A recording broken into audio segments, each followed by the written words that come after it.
Yeah. One of the people that I met in this synchronistic journey of people coming into my life with information was a CIA scientist. By this time, I'd realized that the goal of this network, and in the end, it's a network of interbreeding families that go back to the ancient world under different names.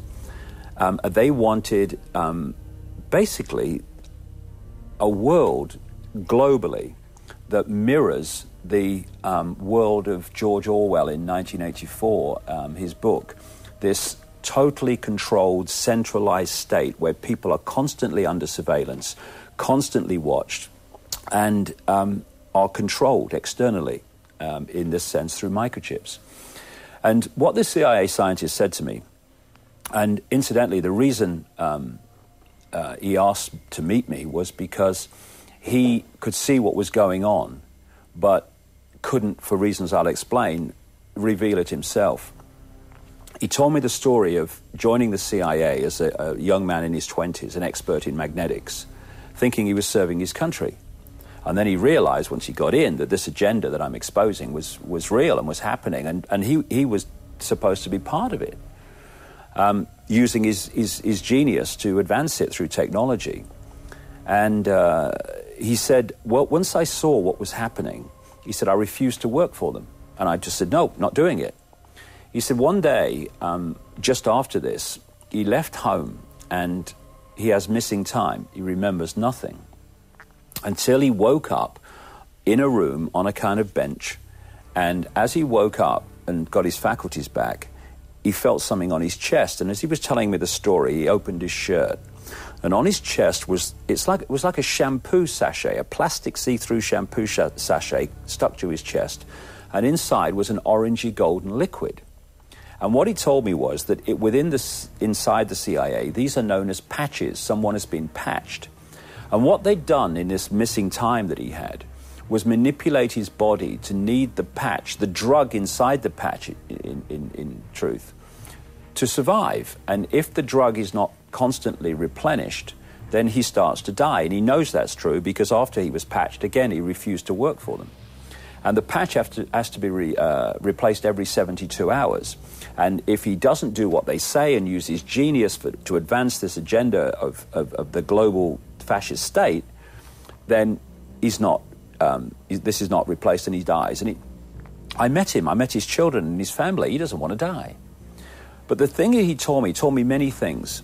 First of all, he told me that free energy technology, which takes energy from the environment and turns it into usable warmth and power, no oil, coal needed, has been long known, but it's suppressed to stop people having that. The cure for cancer has been known for decades. He said, I had cancer. They wanted to keep me alive because of what I was doing. They gave me this, what he called a serum. Cancer disappeared. But coming to the microchip, what he said was, if there's one thing that people should say no to, if they only want one thing to say no to in this agenda, it's the microchip. And this is 1997 when I met him. We weren't talking then about nanotechnology, as we have been since. And he told me then that outside the public arena, in the underground secret bases and projects, the microchips were now so small they could be inserted into people through hypodermic needles in vaccination programs.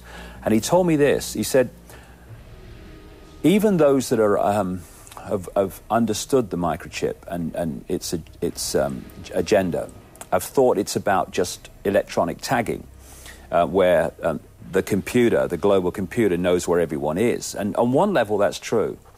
But as he pointed out, the real agenda is that once you get a microchip inside you, from externally, they can access that chip and manipulate you mentally, emotionally, and physically. They can kill you from afar.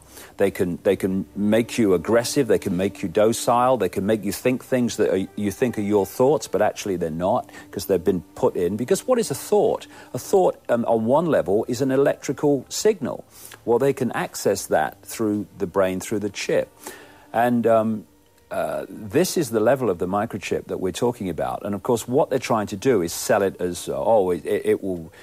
microchip your children. You'll always know where they are. We have to microchip people to overcome terrorism and all this stuff. The real reason is human control.